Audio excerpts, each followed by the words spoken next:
you having problems with any endeavors at this particular time, it's just not going right for you, you must check your spirit, because a lot of times what is standing in the way is your own spirit wants you to go one path, but you want to go the other path, and the other path is not necessarily what your spirit wanted this time.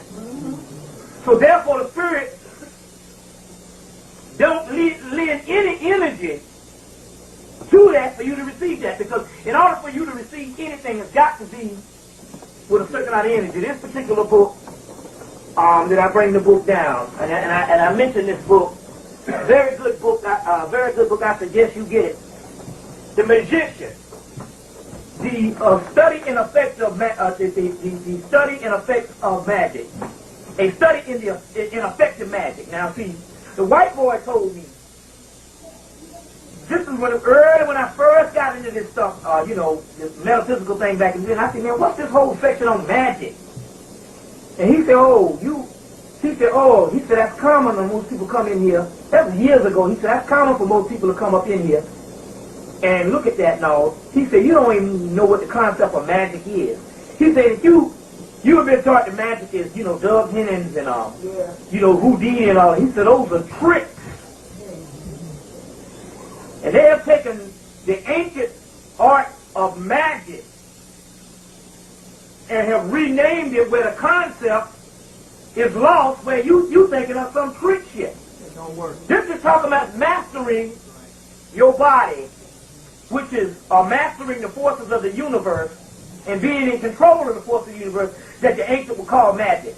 You're now thinking some old hocus-pocus spook thing. He's saying that's because they have renamed things. So a lot of times, even when we read these ancient scriptures, the modern concept is totally different. So when it said a study of the effect of a magic in here, they got a section in here talking about the subconscious. This guy named is Philip Cooper.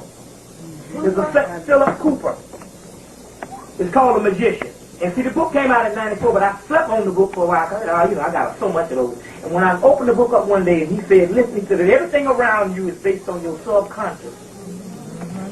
You cannot do anything not unless you convince your subconscious that it's real. So you can tell yourself all the hell, oh, it's real.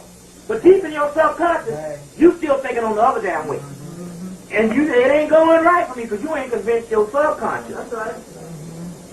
So they say your subconscious is a powerhouse to create anything you want. But first you have to convince it real. He said the problem is we got so many things that's called facts that somebody has taught us what fact was ever since we was a child. Your school you went to, the church you went to, and this type of thing. And usually 98% of the time all that shit is wrong, especially in this society. To keep it afloat, you can't have real facts. So on the other hand, what we're talking about here is you gotta get that whole blueprint out and all just to even understand what it was. So that's why I said about the Star Wars trilogy.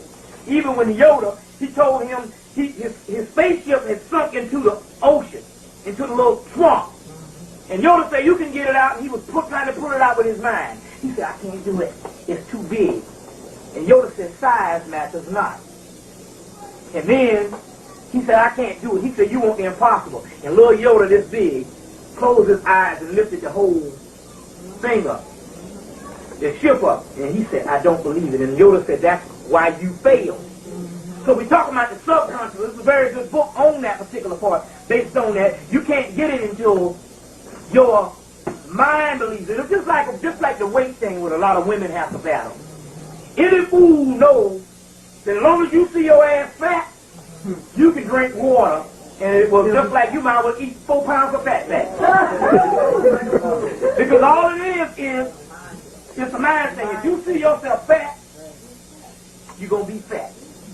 And what happens was, when a woman gets past a certain weight, she starts seeing herself fat. So the first thing they do in self-help class, they tell you to take a picture, find the baddest woman you can find in the damn Essence magazine, cut her face off and put your head on it, and try to visualize the body that you want. See what I'm saying? Because the way you see yourself is the way that is.